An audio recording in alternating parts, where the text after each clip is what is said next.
Hello and welcome to the After Movie Diner's Top 10 New York Movie Oddities. I love movies. Spend 30 seconds watching one of these videos or going over to our main site, aftermoviediner.com, and I hope that's abundantly obvious. I also love New York. The city I've called home for almost 7 years has been good to me, and I sincerely feel like I belong here. There are a ton of films I watched growing up that have really defined New York for me. Travis Bickle's cab going through the steam on a sleazy 42nd Street, Manhattan's monochrome skyline accentuated by the strains of Gershwin's Rhapsody in Blue, Dustin Hoffman's I'm Walking Here from Midnight Cowboy, the Ghostbusters taking down a marshmallow sailor over on Central Park West, Harry dropping Sally off at Washington Square Park, Robin Williams trying to get to Amanda Plummer among a sea of waltzing commuters in Grand Central Station in the sublime The Fisher King, and so on and so on and so on. There are plenty of blogs and lists and videos out there that will rightfully sing the praises of these and other famous New York moments on film. As I got older though, I discovered some New York films of the 80s that have a different sensibility to them.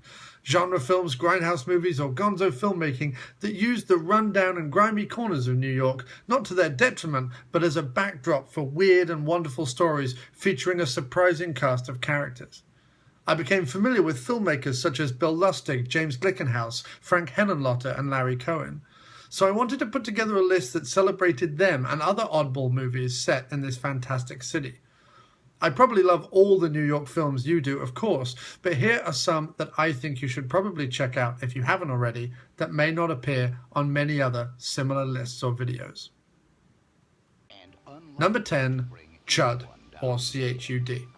The creature from the Black Lagoon's hillbilly cousins live under New York, occasionally killing and eating random humans, and it's up to Daniel Stern from Celtic Pride, Kim Greist from Homeward Bound 2, Lost in San Francisco, and John Hurd from the critically acclaimed Deceived to stop them. There are various attempts to make comments on the environment and homeless situation, but really it's all about the monsters, New York City, and John Goodman's cameo as Diner Cop. Interestingly enough, John Hurd and Daniel Stern would later work with Macaulay Culkin, and he would prove a much harder foe to destroy. On a side note, I got to see Chud out the back of the diviest of dive bars near the Port Authority bus terminal and spitting distance from 42nd Street. It was a tremendously authentic experience, I can tell you. Number 9, Basket Case. This is a gloriously run-down 16mm monster movie. There definitely aren't enough horror movies shot in New York. This is a shame because New York has, especially at the time this film was made, plenty of dark and filthy corners which could contain all the vileness a director could think up. In the case of Basket Case, director Frank Henenlotter dreamt up a monster that looked like something he may have sneezed out during a particularly heinous case of the flu, but which is meant to be the once conjoined twin brother of our lead protagonist Dwayne Bradley, played by the unlikely named Kevin Van Hentenryck. Belial, the evil twin beast, goes on a sexually frustrated rampage around the city while Dwayne holds up in the scummiest and seediest hotel that 42nd Street had to offer. Number 8, The Exterminator. I hope you'll find, as I have done, that once you dip your toe into the wonderful world of James Glickenhaus, you can never have too much Glickenhaus. His films are gloriously grindhouse and enthusiastically explosive and violent while being tremendous fun. Starring the strange-faced, mumbly anti-hero you can't help but root for, Robert Ginty, The Exterminator is a sort of even grimier taxi driver, but with all the tormented inward philosophizing taken out and replaced with flamethrower interrogation, leaving thugs to be eaten to death by rats and dropping a guy into a meat grinder. Hot on Ginty's tail is police detective love machine and budget William Shatner, Christopher George. If only Ginty had worn less distinctive special-made footwear, they may never have figured out who the Exterminator was. You can hear me talk with the legend James Glickenhaus on the After Movie Diner podcast. The link is below. Number 7, Of Unknown Origin. One of many adulterous executive roles for the thinking lady's Lord of the Jazz Peter Buckaroo Banzai Weller, as he goes head-to-head with every New Yorker's worst nightmare next to bedbugs, a giant brownstone wrecking rat. From the director of Cobra and Tombstone, George P. Cosmatos, this is a tense, repetitive, but joyously mad man versus beast movie.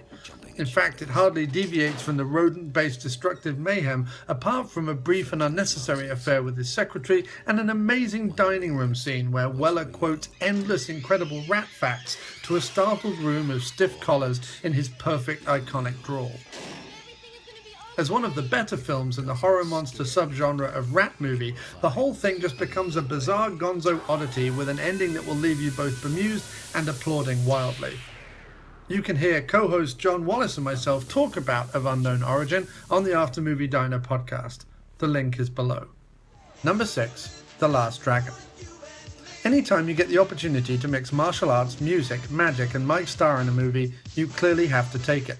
You also have to cast 2 leads that only use one name each. Thus was born Motown mogul Berry Gordy's The Last Dragon. It's a wonderfully bizarre concoction of action, ridiculous outfits, overacting villains and disco dancing. Timac plays Leroy Green, a highly trained, disciplined but nerdy kung fu fighter embroiled in a war he doesn't want with the larger-than-life Sho'nuff, also known as the Shogun of Harlem, played by the heroically hammy Julius J. Carey III. One of them has to be the Supreme Master, and old Sho and his army of similarly ludicrously attired hench people will stop at nothing to find out who. The also mono-named Vanity plays the dancing diva with a heart of gold who falls for the naive Leroy.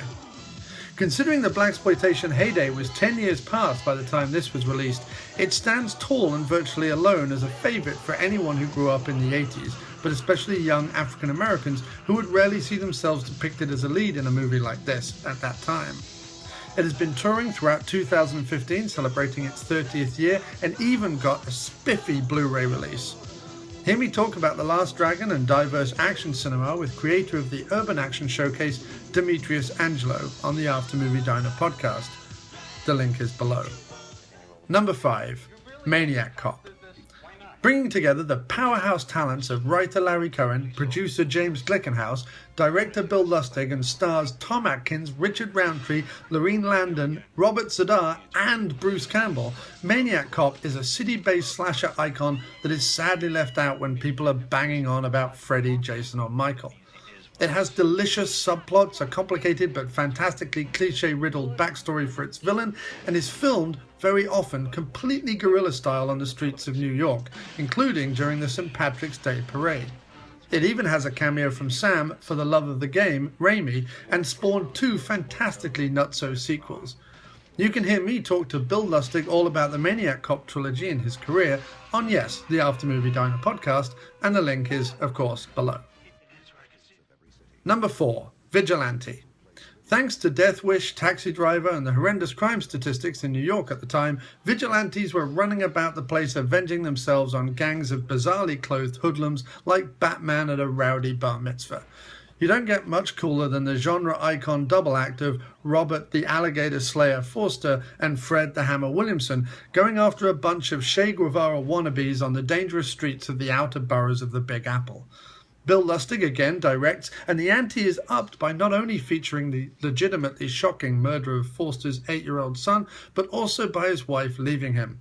The judicial system is filled with corruption and villainy itself, and so, with nowhere else to turn, Forster joins the Hammer's neighborhood crime-stopping efforts to hunt down the people who destroyed his life and enact furious vengeance all over their stupid bodies.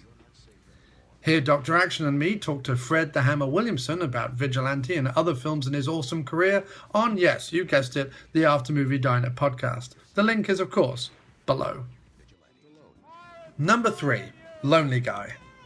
New York has become the rom-com city of choice in recent years, due in no small part, I'm sure, to Woody Allen's 80s outputs and When Harry Met Sally, and so I felt I had to pick a comedy or rom-com of sorts. The weirdest but also funniest of the bunch is this Steve Martin and Charles Grodin starring film that I feel has been largely forgotten. Based on a book which I haven't read, the movie features some hilarious dialogue, some really odd sight gags, and a slightly dark sense of humour. It only falters when it attempts to become actually romantic, which it thankfully doesn't do much, and even then with a knowing wink. But for the park bench dialogues between Grodin and Martin alone, the film is worth its inclusion here.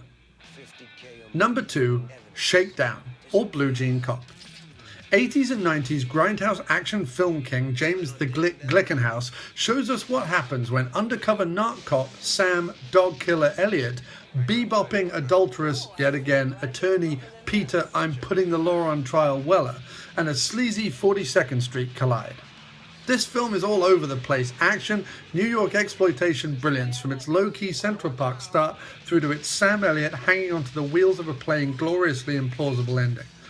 It doesn't get better than the escape from a flea pit movie theater on the Deuce and the ensuing motorbike and sidecar chase through a cardboard city by the river and ending with Sam Elliott making a car explode by shooting it a bit.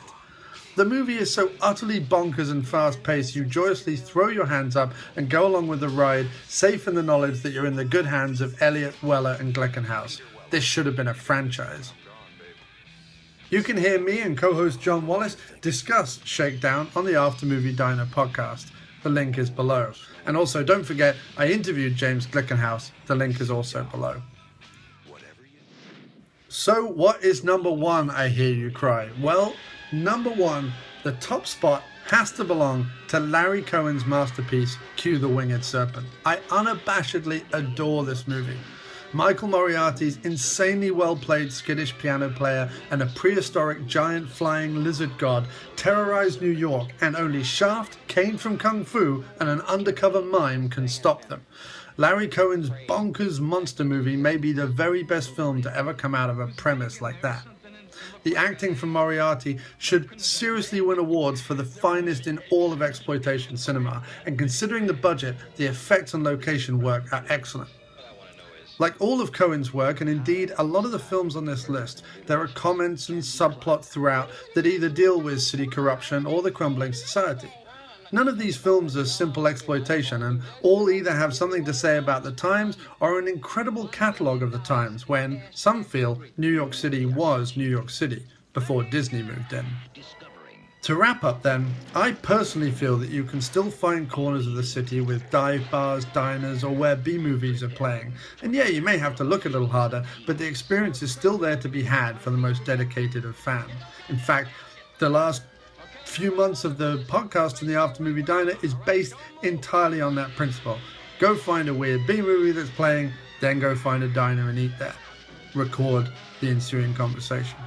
So you can live that lifestyle, and also you can live it with very little threat nowadays of being stabbed in the face, harassed by a sex worker, or stuck with a hypodermic needle full of either disease or drugs. So bonus, come to New York. You can also read my full review of Cue the Winged Serpent down below, and hear Doug Tilley, Mo Porn and myself discuss the film on Drunk on VHS. All that, all the links, everything you need below. Thank you for watching this video, and come back, there will be many, many more.